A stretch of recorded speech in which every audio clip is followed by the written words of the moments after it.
ಸ್ನೇಹಿತರೆ ನಮಸ್ಕಾರ, ನಾನು ರವೀಂದ್ರ ಜೋಶಿ. 2014-15, 2018-19 ಹಾಗೂ 2023-24 ಈ ಕಾಲಘಟ್ಟ ಇದೆಯಲ್ಲ, ಅದೇ ರೀತಿಯ ದಿನಗಳು ಮತ್ತೆ ಮರುಕಳಿಸುವ ಸೂಚನೆಗಳು ಸ್ಪಷ್ಟವಾಗಿ ಗೋಚರ ಆಗ್ತಾ ಇದ್ದಾವೆ.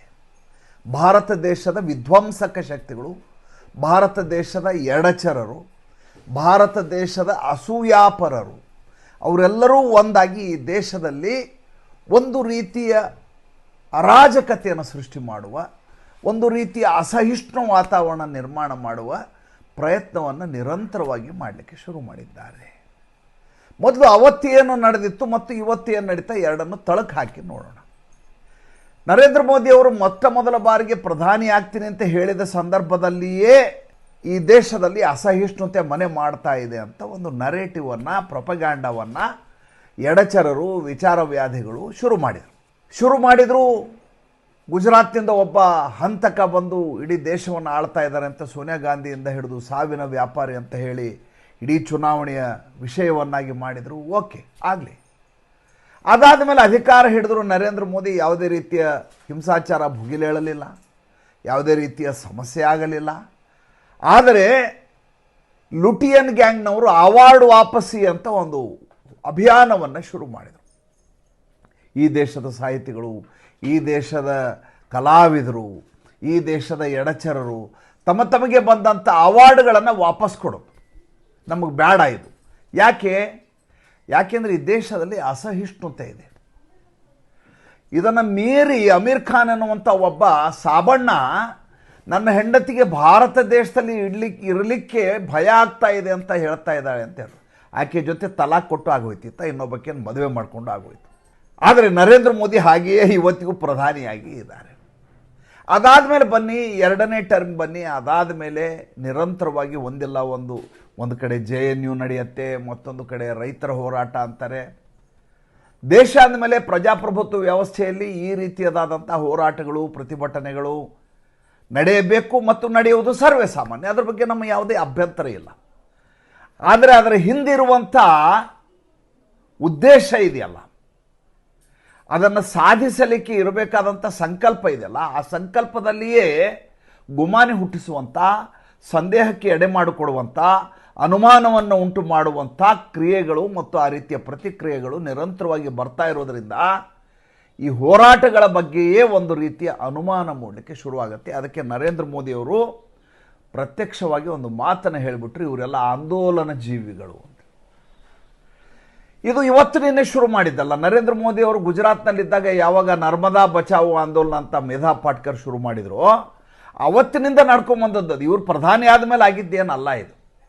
ಅವತ್ತು ನರ್ಮದಾ ಬಚಾವೋ ಆಂದೋಲನಕ್ಕೆ ತಲೆ ತಗ್ಗಿಸಿ ನರೇಂದ್ರ ಮೋದಿ ಏನಾದರೂ ಸುಮ್ಮನೆ ಇದ್ಬಿಟ್ಟಿದ್ರೆ ಇವತ್ತು ಮಧ್ಯಪ್ರದೇಶ ಮತ್ತು ರಾಜಸ್ಥಾನದ ಸಹಸ್ರಾರು ಹಳ್ಳಿಯವರು ನೀರಿಲ್ಲದೆ ಹಾಹಾಕಾರದಿಂದ ಸಾಯಬೇಕಾದ ಪರಿಸ್ಥಿತಿ ಬರ್ತಾ ಇತ್ತು.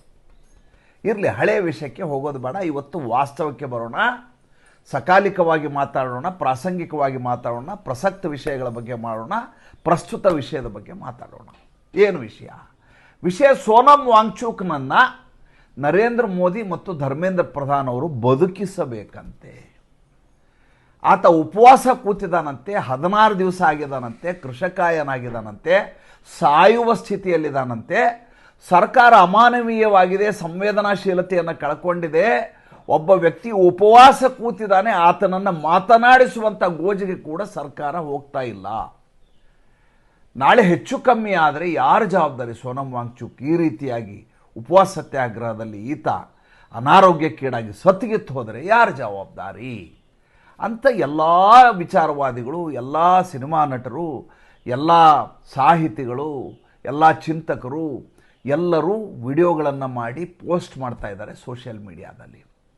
ಕೆಲವರು ಸ್ವತಃ ಜಂತರ್ ಮಂತರ್ಗೆ ಬಂದು ಭೇಟಿ ಕೂಡ ಆಗ್ತಾ ಇದ್ದಾರೆ, ಅವರ ಆರೋಗ್ಯವನ್ನು ವಿಚಾರಿಸ್ತಾ ಇದ್ದಾರೆ. ಕಳೆದ 4-5 ದಿವಸಗಳಿಂದ ಅತಿ ಹೆಚ್ಚು ಪ್ರಖರವಾಗಿ ಮತ್ತು ಅತಿ ಹೆಚ್ಚು ಪ್ರಕ್ಷುಬ್ಧತೆಯನ್ನು ಉಂಟು ಮಾಡುವ, ಉದ್ವಿಗ್ನತೆಯನ್ನು ಉಂಟು ಮಾಡುವ ರೀತಿಯಲ್ಲಿ ಈ ವಿಷಯವನ್ನು ಪ್ರೊಪಗ್ಯಾಂಡ ಮಾಡಲಾಗ್ತಾ ಇದೆ. ನನ್ನದೊಂದು ಸಣ್ಣದಾದಂಥ ಒಂದು ಹೋಲಿಕೆ. ಈಗ ರಾಹುಲ್ ಗಾಂಧಿಯವರು ಈ ದೇಶದ ವಿಪಕ್ಷದ ನಾಯಕ. ಶ್ಯಾಡೋ ಪ್ರೈಮ್ ಮಿನಿಸ್ಟರ್ ಅಂತಾರೆ, ಸಂವಿಧಾನಾತ್ಮಕವಾದ ಹುದ್ದೆ. ಆತ ವಿಪಕ್ಷ ನಾಯಕನ ಸ್ಥಾನವನ್ನು ಸರಿಯಾಗಿ ನಿಭಾಯಿಸ್ತಾ ಇಲ್ಲ ಅಂತ ನನಗೆ ಅಸಮಾಧಾನ ಇದೆ. ಸಂವಿಧಾನಿಕ ಹುದ್ದೆಯಲ್ಲಿದ್ದಾರೆ, ಸಂಬಳ ಪಡಿತಾರೆ, ಭತ್ಯೆ ಪಡಿತಾರೆ, ಭದ್ರತೆಯನ್ನು ಪಡಿತಾರೆ, ಜವಾಬ್ದಾರಿ ಇದೆ. ಪ್ರಧಾನಿಗೆ ಹೇಗೆ ಜವಾಬ್ದಾರಿ ಇದೆಯೋ ಹಾಗೆ ರಾಹುಲ್ ಗಾಂಧಿಗೂ ಅವರದೇ ಆದ ಜವಾಬ್ದಾರಿ ಇರುತ್ತೆ. ಈ ಮನುಷ್ಯ ಕಳೆದ ವರ್ಷದಲ್ಲಿ 65 ಸಲ ವಿದೇಶ ಪ್ರವಾಸ ಮಾಡಿದ್ದಾರೆ. ಈ ಸಲ ಅಂತೂ ಜೂನ್ 22ರಿಂದ ನಾಪತ್ತೆಯಾಗಿಬಿಟ್ಟಿದ್ರು. ಎಲ್ಲಿ ಹೋದರು, ಯಾಕೆ ಹೋದರು, ಏನು ಅಂತ ಸರ್ಕಾರಕ್ಕೂ ಗೊತ್ತಿಲ್ಲ, ಪಕ್ಷದವ್ರಿಗಂತೂ ಗೊತ್ತೇ ಇಲ್ಲ. ನಾನೊಂದು ಆಮರಣ ಅಂತ ಉಪವಾಸ ಸತ್ಯಾಗ್ರಹವನ್ನು ಶುರು ಮಾಡ್ತೀನಿ. ಏನಪ್ಪ ಅಂತಂದರೆ, ರಾಹುಲ್ ಗಾಂಧಿ ತಮ್ಮ ಸ್ಥಾನಕ್ಕೆ ರಾಜೀನಾಮೆ ನೀಡಬೇಕು. ಈ ದೇಶಕ್ಕೆ ವಿಪಕ್ಷ ನಾಯಕನಾಗಿ ಅವರು ನ್ಯಾಯವನ್ನು ಸಲ್ಲಿಸ್ತಾ ಇಲ್ಲ ಅಂತ ಜಂತರ್ ಮಂತರಿಗೆ ಬಂದು ಧರಣಿ ಕೂತ್ಕೋತೀನಿ. ಒಂದು ಸಂಘಟನೆ ಇದೇ ರೀತಿ ಜಿರ್ಲೆ ಇದ್ದದ್ದು, ಕಾಕ್ರೋಚ್ ಇದ್ದದ್ದು ಸೊಳ್ಳೆ ಪಾರ್ಟಿ ಅಂತ, ಒಂದು ಸೊಳ್ಳೆ ಪಾರ್ಟಿ, ಮಾಸ್ಕಿಟೋ ಪಾರ್ಟಿ. ಈಗ ಹೆಂಗೆ CJP ಇದೆ ಹಾಗೆ ಮಾಸ್ಕಿಟೋ ಪಾರ್ಟಿ ಅಂತ ಆಗುತ್ತೆ. ಯಾವುದದು ಭಾರತೀಯ ಕಾಕ್ರೋಚ್ ಪಾರ್ಟಿನ ಏನದು, ಕಾಕ್ರೋಚ್ ಜನತಾ ಪಾರ್ಟಿ CJP. ಅದು ನಾವು ಮಾಸ್ಕಿಟೋ ಜನತಾ ಪಾರ್ಟಿ. ಆ ಪಾರ್ಟಿಯಿಂದ ಒಂದಷ್ಟು ಹುಡುಗರು ಬಂದು ಕೂತ್ಕೋತಾರೆ. ಈಗ ಅದೇನು ದೊಡ್ಡ ಸಮಸ್ಯೆ ಅಲ್ಲ. ನಾನು ಉಪವಾಸ ಸತ್ಯಾಗ್ರಹ ಕೂತ್ಕೋತೀನಿ. ಉಳಿದವರೆಲ್ಲ ವಡಾಪಾವ್ ತಿಂತಿರ್ತಾರೆ, ರಸಗುಲ್ಲ ತಿಂತಾ ಇರ್ತಾರೆ, ಅವ್ರ ಪಾಡಿಗೆ ಅವ್ರು ನಡೀತಾ ಇರ್ತಾರೆ. ಎಲ್ಲೆಲ್ಲಿ ದಾಸೋಹ ನಡೆಯುತ್ತೋ ಅಲ್ಲಿ ನೀವು ಅನ್ನ ಉಳಿತು ಅಂತ ಯೋಚನೆ ಮಾಡಬೇಕಾಗಿಲ್ಲ.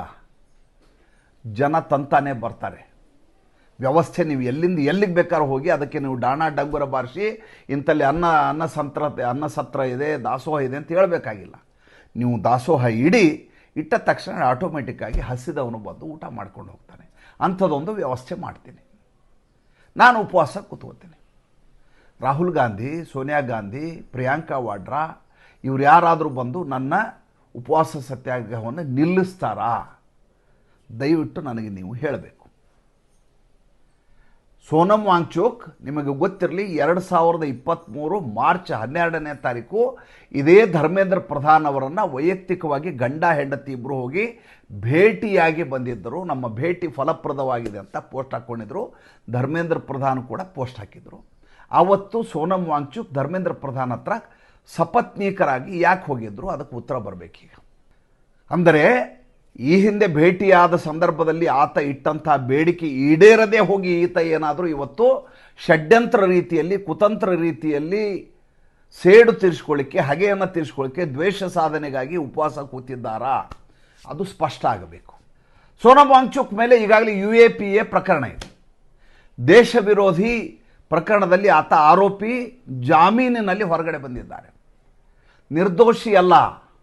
6 ತಿಂಗಳ ಕಾಲ ಜೈಲಿನಲ್ಲಿದ್ದಂಥ ಮನುಷ್ಯ. ಕ್ರಿಮಿನಲ್ ಮೊಕದ್ದಮೆ ಇದೆ ಅವ್ರ ಮೇಲೆ. ಅವರಿಗೆ ವಿಜ್ಞಾನಿ ಅಂತಾರೆ. ವಿಜ್ಞಾನಿ ಅಂತ ಯಾರು ಕರೀತಾರೋ, ವಿಜ್ಞಾನಿಗೆ ಯಾವ ಮಾನದಂಡ ಇರ್ತವೆ ಅಂತಲೇ ಗೊತ್ತಿರೋದಿಲ್ಲ. ಯಾವ ವ್ಯಕ್ತಿ ಒಂದು ಥಿಯರಿಯನ್ನು ಇಟ್ಕೊಂಡು ಅದರ ಮೇಲೆ ಯಾವುದಾದ್ರೂ ಒಂದು ಸಂಶೋಧನೆ ಮಾಡಿದ ಸಂದರ್ಭದಲ್ಲಿ ಆತನನ್ನು ವಿಜ್ಞಾನಿ ಅಂತ ಕರೀತಾರೆ. ಈತ ಯಾವ ವಿಜ್ಞಾನಿ? ಈತನನ್ನು ಬೇಕಾದ್ರೆ ಪರಿಸರವಾದಿ ಅಂತ ಕರ್ಕೊಳ್ಳಿ, ನೀವು ಹೋರಾಟಗಾರ ಅಂತ ಕರ್ಕೊಳ್ಳಿ, ದೇಶದ್ರೋಹಿ ಅಂತ ಬೇಕಾದ್ರೆ ಕರೀರಿ. ಯಾಕಂದ್ರೆ ದೇಶದ್ರೋಹದ ಆರೋಪದ ಮೇಲೆ ಅವ್ರ ಮೇಲೆ ಕೇಸ್ ಹಾಕಿರೋದು. ಅಂಥ ಒಬ್ಬ ವಿಜ್ಞಾನಿಯನ್ನು ಈ ರೀತಿ ನಾಯಿಪಾಡು ಮಾಡಿದ್ದಾರೆ ಅಂತ ಸೋನಂ ವಾಂಗ್ಚುಕ್ ಪರವಾಗಿ ಅಲ್ಲಿ ಅಭಿಜಿತ್ ದೀಪ್ಗೆ ಪ್ರತಿ ದಿವಸ ಕೂಗಾಡ್ತಾ ಇದ್ದಾರೆ. ಒಂದು ಕಡೆ ಸಂಜಯ್ ಸಿಂಗು ಬೆಳಗ್ಗೆಯಿಂದ ಸಂಜೆವರೆಗೂ ಟ್ವೀಟ್ ಮಾಡ್ತಾರೆ. ಸಂಜಯ್ ಸಿಂಗ್ ಮಾತಾಡಿದ್ದು ವರ್ಕೌಟ್ ಆಗಲ್ಲ ಅಂದಕ್ಕೂ ಅರವಿಂದ್ ಕೇಜ್ರಿವಾಲ್ ಅತಿಶಿ ಮರ್ಲೇನಾರನ್ನು ಕಳಿಸ್ತಾರೆ. ಅತಿಶಿ ಮರ್ಲೇನಾ ಬಂದು ಸ್ಟೇಜ್ ಮೇಲೆ ಗಲಾಟೆ ಮಾಡಲಿಕ್ಕೆ ಶುರು ಮಾಡ್ತಾರೆ. ಇದಕ್ಕಿಂತ ಮುಂಚೆ ಮಹುವಾ ಮೈತ್ರಾ ಬಂದು ಹೋಗ್ತಾರೆ. ಯಾರ್ಯಾರು ಬಂದು ಹೋದರು ಅಂತ ನೋಡಿ. ಈ ರೀತಿ ಯಾರ್ಯಾರು ಎಡಚರರಿದ್ದಾರೋ ಈ ದೇಶದಲ್ಲಿ, ಆ ಎಲ್ಲ ಎಡಚರಿಗೂ ಕೂಡ ಎದುರುಗಡೆ ಕೂತಿರುವಂಥ ಸೋನಂ ವಾಂಗ್ಚುಕ್ ಒಬ್ಬ ಈ ಪಲ್ಲಕ್ಕಿ ಉತ್ಸವ ಮಾಡಾಗ ಮೂರ್ತಿ ಕೂಡಿಸ್ತಾವಲ್ಲ, ಆ ರೀತಿ ಮೂರ್ತಿಯಾಗಿ ಕೂತಿದ್ದಾರೆ. ಅಂದರೆ ಇದನ್ನು ಹೇಗೆ ಬಳಸಿಕೊಂಡು ನರೇಂದ್ರ ಮೋದಿ ಅವರನ್ನ ಹಣಿಯಬೇಕು ಅನ್ನುವಂಥ ಸಂಪೂರ್ಣವಾದ ತಯಾರಿ ನಡೀತಾ ಇದೆ. ಅದಕ್ಕನುಗುಣವಾಗಿ ಈಗ ಇದನ್ನು ಬೆಳೆಸಿಕೊಂಡು 2022ರ ಉತ್ತರ ಪ್ರದೇಶದ ಚುನಾವಣೆ, 2022ರ ಉತ್ತರಾಖಂಡ ಚುನಾವಣೆ, ಗೋವಾ ಚುನಾವಣೆ, ಮಣಿಪಾಲ್ ಚುನಾವಣೆ ಮೇಲೆ, ಪಂಜಾಬ್ ಚುನಾವಣೆ ಮೇಲೆ ಇದರ ಪರಿಣಾಮ ಬೀರಬೇಕು. ಹೇಗೆ ಹಿಂದೆ ರೈತರ ಹೋರಾಟ ಅಂತ ನಾಟಕ ನಡೀತೋ ಅದೇ ರೀತಿಯಾದಂಥ ಷಡ್ಯಂತ್ರವನ್ನು ಮಾಡಿ ನರೇಂದ್ರ ಮೋದಿಯವರು ಅಮಾನವೀಯವಾಗಿ ನಡ್ಕೋತಾ ಇದ್ದಾರಂತೆ ಬಿಂಬಿಸಬೇಕು. ನಾನು ಮೊದಲೇ ದಿವಸದಿಂದ ಈ ಮಾತು ಹೇಳ್ತಾ ಇದ್ದೇನೆ. ಈಗದು ಯಥಾವತ್ತಾಗಿ ಕಾರ್ಯರೂಪಕ್ಕೆ ತರುವಂಥ ಪ್ರೊಪಗ್ಯಾಂಡ ಮಾಡುವಂಥ ಪ್ರಯತ್ನವನ್ನು ನಿರಂತರವಾಗಿ ಮಾಡಲಾಗ್ತಾ ಇದೆ. ಸೋನಂ ವಾಂಗ್ಚುಕ್ನನ್ನು ರಕ್ಷಿಸಿ, ಸೋನಂ ವಾಂಗ್ಚುಕ್ನನ್ನು ಬದುಕಿಸಿ, ಸೋನಂ ವಾಂಗ್ಚುಕ್ನನ್ನು ರಕ್ಷಿಸಿ, ಸೋನಂ ವಾಂಗ್ಚುಕ್ನನ್ನು ಬದುಕಿಸಿ, ಈ ಸ್ಲೋಗನ್ನು, ಈ ಉದ್ಘೋಷ, ಈ ಘೋಷಣೆಯನ್ನು ನಿರಂತರವಾಗಿ ಸೋಷಿಯಲ್ ಮೀಡಿಯಾದಲ್ಲಿ ವಿಡಿಯೋ ಮಾಡಿ ಎಲ್ಲರೂ ಹಾಕಲಿಕ್ಕೆ ಶುರು ಮಾಡಿದ್ದಾರೆ.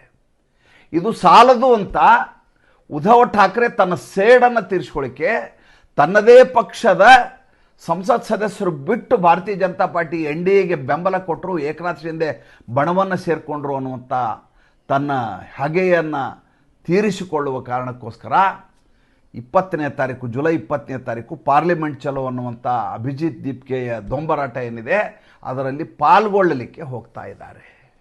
ನಿನ್ನೆ ಪತ್ರಿಕಾಗೋಷ್ಠಿ ಮಾಡಿದರು. ಇದು ಪ್ರಾರಂಭ, ಅಂತ್ಯ ಅಲ್ಲ.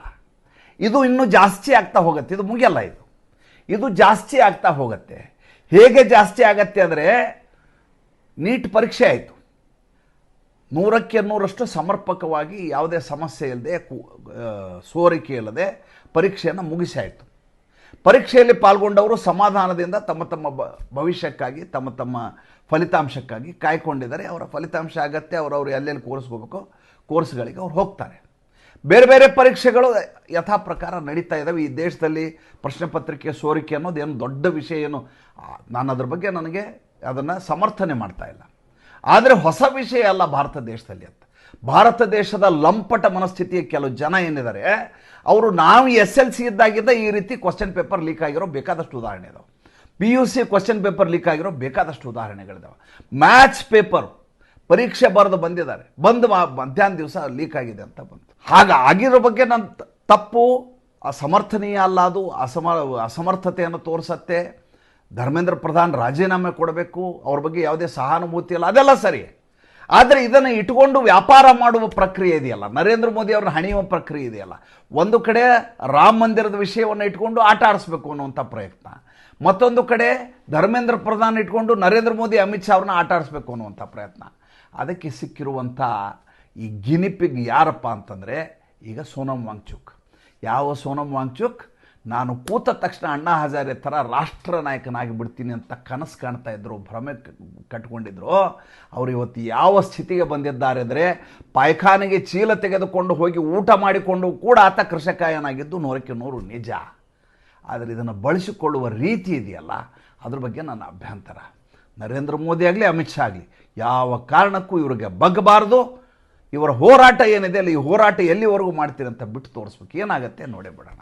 ಏಕೆಂದರೆ ಈ ದೇಶದಲ್ಲಿ ಈ ರೀತಿಯ ಶಕ್ತಿಗಳನ್ನ ದಮನ ಮಾಡಬೇಕು ಅಂದರೆ, ಈಗೇನು ಹಗ್ಗ ಬಿಟ್ಟಿದ್ದೀರಲ್ಲ, ಈ ಹಗ್ಗ ನೋಡೋಣ 20ನೇ ತಾರೀಕು ತನಕ ಏನಾಗುತ್ತೆ ನೋಡೋಣ, ಆಮೇಲೆ ಮಾತಾಡೋಣ. ನಮಸ್ಕಾರ.